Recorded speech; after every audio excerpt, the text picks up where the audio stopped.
반갑습니다. 책 읽어주는 남자 김가름입니다. 오늘부터 로버트 기요사키의 책 부자 아빠 가난한 아빠 1권부터 제가 읽어드리도록 하겠습니다. 제 뒤편에 보시면은 이렇게 부자 아빠 시리즈 책들이 많은데요. 오늘부터 그 첫 번째 책부터 제가 읽도록 하겠습니다.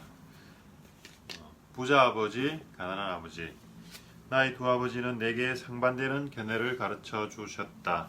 하나는 부자의 시각이었고 다른 하나는 가난한 자의 시각이었다. 나에게는 아버지가 두 분 계셨다. 한 분은 부자였고 한 분은 가난했다. 한 분은 교육을 많이 받은 지적인 분이었다. 그분은 대학 4년 과정을 2년 만에 마쳤으며 박사 학위까지 받았다. 그 후로도 스탠퍼드 대학, 시카고 대학, 노스웨스턴 대학에서 연구과정을 수행했다. 모두 전액 장학금을 받으면서 말이다. 반면 다른 한 분은 중학교도 채 마치지 못했다. 두 분 모두 평생 열심히 일하며 성공적인 경력을 쌓았다. 또 두 분 모두 상당한 수입을 올렸다. 하지만 한 분은 평생 금전적으로 고생했고 다른 한 분은 하와이 최고의 갑부가 되었다. 부자 아버지는 가족과 자선단체, 교회에 수천만 달러를 남기고 돌아가셨지만 가난한 아버지는 지불해야 할 청구서를 남기셨다. 아버지 두 분 모두 강인함과 카리스마를 지니고 있었으며 나에게 특별한 영향을 미쳤다. 그리고 두 분 모두 나에게 많은 가르침을 주었지만 그 내용은 서로 달랐다.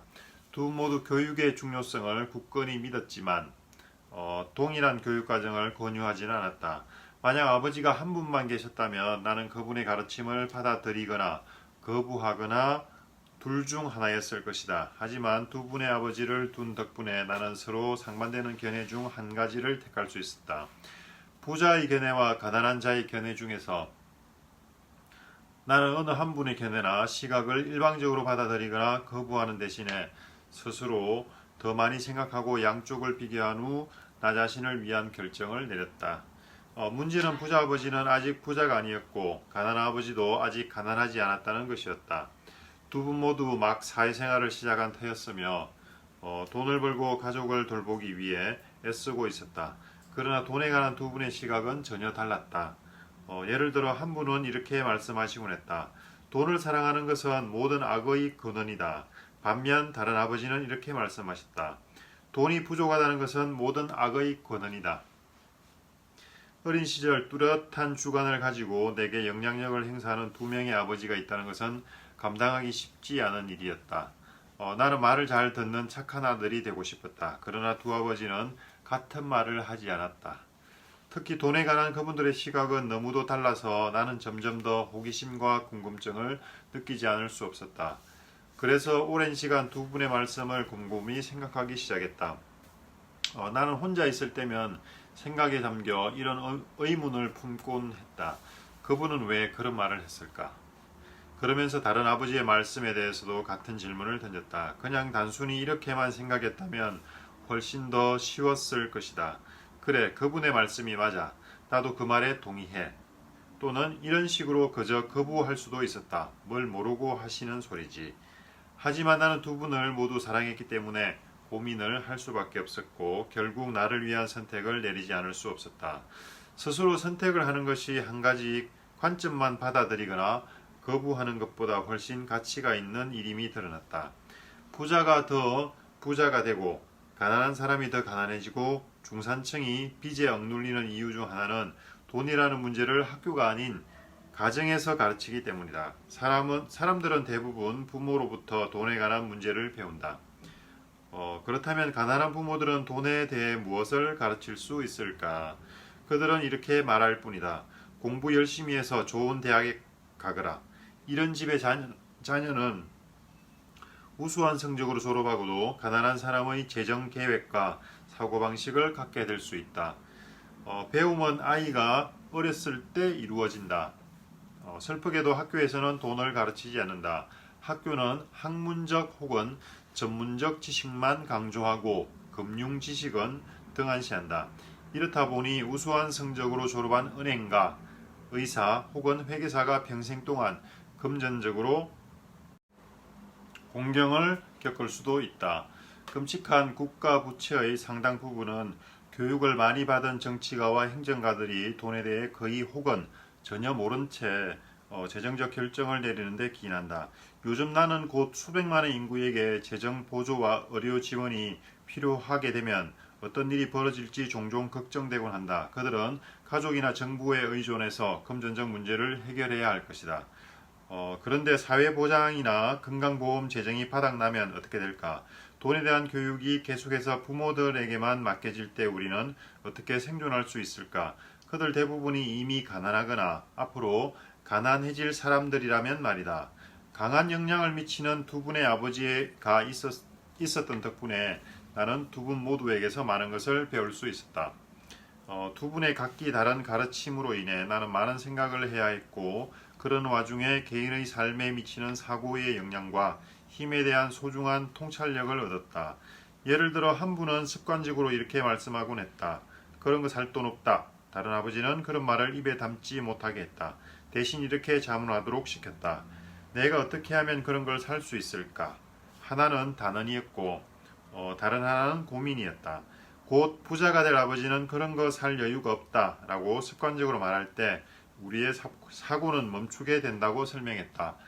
반면 내가 어떻게 하면 그런 걸 살 수 있을까라고 질문하면 우리의 사고가 움직이기 시작한다고 얘기했다. 물론 원하는 모든 것을 사야 한다는 의미는 아니었다. 다만 그분은 세상에서 가장 강력한 컴퓨터인 두뇌를 적극 활용하라고 강조한 것이었다. 우리의 두뇌는 쓰면 쓸수록 더욱 강력해진다. 그리고 그것이 강력해질수록 더욱 많은 돈을 벌 수 있는 법이다. 그분은 그런 거 살 돈 없다 라고 습관적으로 말하는 것이 정신적인 게으름의 신호라고 굳게 믿었다.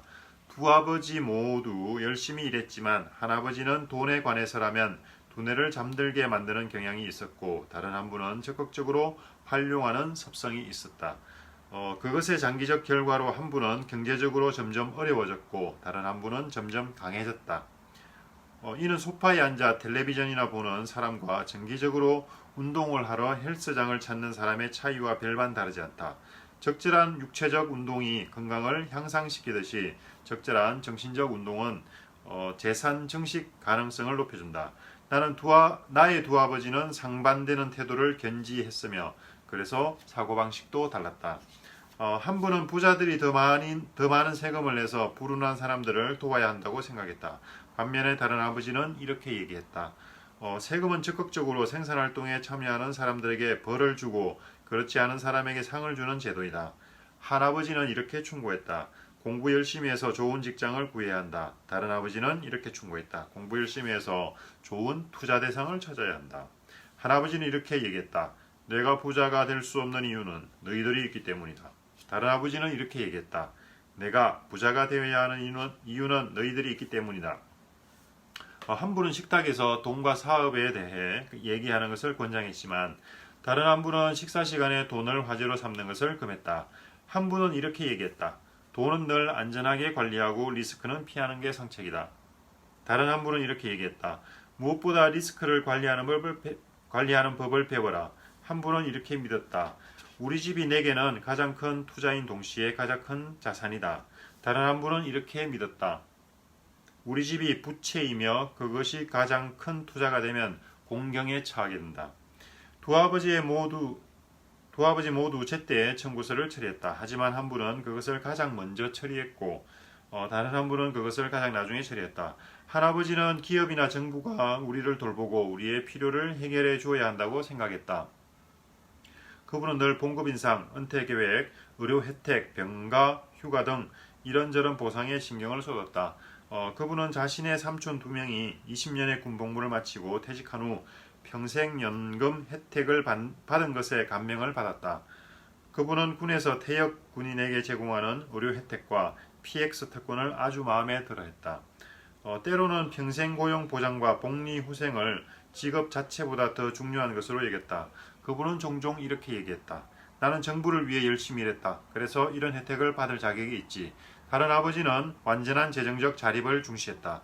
그분은 정부나 기업을 위한 보상 심리를 비판했고 그것이 사람들을 나약하고 재정적으로 취약하게 만든다고 생각했다.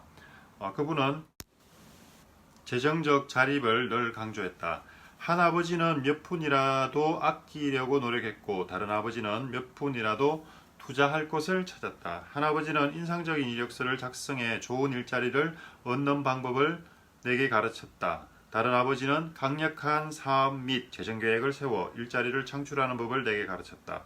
두 강력한 아버지의 가르침을 받은 나는 사고방식의 차이가 삶에 끼치는 영향을 여실히 관찰할 수 있었다. 나는 사람들이 실제로 사고를 통해 삶을 형성해 나간다는 것을 깨달았다. 예를 들어 내 가난한 아버지는 늘 이렇게 얘기했다. 내가 부자가 될 일은 없을 거야. 그리고 그의 예언은 그대로 실현되었다. 반면 내 부자 아버지는 언제나 자신을 부자로 간주했다. 그분은 이런 식으로 말하곤 했다. 나는 부자야. 부자는 이런 건 안 하지. 그분은 커다란 투자 실패로 빈털터리가 되었을 때조차도 계속 스스로를 부자로 여겼다. 그분은 이렇게 말하며 스스로를 격려했다. 가난한 것과 빈털터리인 것은 차원이 다르다. 빈털터리는 일시적이지만 가난은 영원한 것이다. 내 가난한 아버지는 또 이렇게 말하곤 했다. 나는 돈에는 관심이 없다. 혹은 돈은 중요하지 않다. 하지만 내 부자 아버지는 늘 이렇게 말했다. 돈이 곧 힘이다. 우리의 사고가 갖는 힘은 결코 측정되거나 평가될 수 없을지도 모른다. 하지만 소년 시절부터 나는 나의 사고와 그것의 표현 방식을 인식하는 것이 중요하다는 사실을 깨달았다. 내 가난한 아버지가 가난한 것은 돈을 적게 벌어서가 아니라 부정적인 사고방식과 행동방식 때문임을 알아차렸다. 두 명의 아버지를 둔 소년으로서 나는 어느 사고방식을 습득해야 할지 고민하지 않을 수 없었다. 누구 말을 들어야 하는 걸까? 부자 아버지인가? 가난한 아버지인가? 두 분 모두 교육과 학습의 가치를 매우 높이 평가했지만 무엇을 배우는 게 중요한지에 대해서는 생각이 달랐다. 한 분은 내가 열심히 공부해서 변호사나 회계사 같은 전문가가 되거나 경영대학원에 가서 MBA를 취득하기를 원했다. 다른 분은 부자가 되기 위해 돈의 작용 원리를 이해하기 위해 돈이 나를 위해 일하도록 만드는 법을 배우기 위해 열심히 공부하라고 가르쳤다. 나는 돈을 위해 일하지 않는다. 그분은 거듭 이런 얘기를 했다. 돈이 나를 위해 일한다. 나는 9살 때 부자 아버지의 말을 따르기로 그분에게서 돈에 대해 배우기로 결심했다. 바꿔 말해 학위는 많아도 여전히 가난한 아버지의 말은 따르지 않기로 결정한 것이다. 로버트 프로스트의 교훈. 로버트 프로스트는 내가 가장 좋아하는 시인이다. 그의 시 대부분을 사랑하지만 가장 좋아하는 시는 역시 가지 않은 길이다. 나는 그 시의 교훈을 거의 매일 되새긴다. 가지 않은 길. 노란 숲속에 두 갈래로 났었습니다. 노란 숲속에 길이 두 갈래로 났었습니다. 나는 두 길을 다 가지 못하는 것을 안타깝게 생각하면서 오랫동안 서서 한 길이 굽어 꺾여 내려간 데까지 바라다 볼 수 있는 데까지 멀리 바라다 보았습니다. 그리고 똑같이 아름다운 다른 길을 택했습니다. 그 길은 풀이 더 있고 사람이 걸은 자치가 적어 아마 더 걸어야 될 길이라고 나는 생각했던 게지요. 그 길을 걸음으로 그 길도 거의 같아질 것이지만 그날 아침 두 길에는 낙엽을 밟은 자치는 없었습니다. 나는 다음 날을 위하여 한 길은 남겨두었습니다. 길은 길에 연하여 끝없으므로 내가 다시 돌아올 것을 의심하면서 훗날에 나는 어디선가 한숨을 쉬며 이야기할 것입니다. 숲속에 두 갈래 길이 있었다고, 나는 사람이 적게 간 길을 택하였다고, 그리고 그것 때문에 모든 것이 달라졌다. 나는 살아오는 내내 종종 프로스트의 시를 떠올리곤 했다. 학식이 높은 내 아버지의 조언과 돈에 관한 그의 태도를 따르지 않기로 한 것은 사실 아픈 결정이었다. 하지만 그것은 이어질 내 삶의 모습을 규정할 결정이었다. 그렇게 결심을 굳히자마자 돈에 대한 나의 학습은 시작되었다. 부자 아버지는 내 나이 39이 될 때까지 30년 동안 내게 가르침을 베풀었다. 종종 더디게 돌아가는 내 머리에 그분이 애써 주입하려 한 그 모든 것을 내가 완전히 이해하고 습득했다는 판단이 섰을 때 그분은 가르침의 종지부를 찍었다. 돈은 힘의 한 형태다. 하지만 그보다 강력한 것은 돈에 관한 지식이다. 돈은 있다가도 없는 것이지만 돈의 작용 원리에 관한 지식만 있으면 돈을 통제할 수 있을 뿐 아니라 부를 쌓을 수 있다. 긍정적인 사고만으로는 충분치가 않다. 왜냐하면 대부분의 사람들은 학교에서 돈의 작용 원리에 대해 전혀 배우지 못하고 그래서 평생을 돈을 위해 일하는 데 바치기 때문이다. 처음 돈에 대해 배우기 시작했을 때 나는 9살에 불과했기 때문에 부자 아버지는 간단한 교훈부터 가르쳐 주었다. 그러나 결국에는 그 모든 것이 6가지 주요 교훈으로 압축되어 30년 동안 반복되었다. 이 책은 바로 그 6가지 교훈에 관한 책이다. 나는 부자 아버지가 내게 전해준 방식 그대로 최대한 단순하게 설명할 것이다. 여기에 소개된 교훈들은 해답이 아니라 지침임을 밝힌다. 이 지침은 당신과 당신의 자손들이 변화와 불확실성이 늘고 있는 세상에서 무슨 일이 일어나든 더욱 부자가 되도록 도울 것이다. 오늘은 여기까지 하겠습니다. 감사합니다.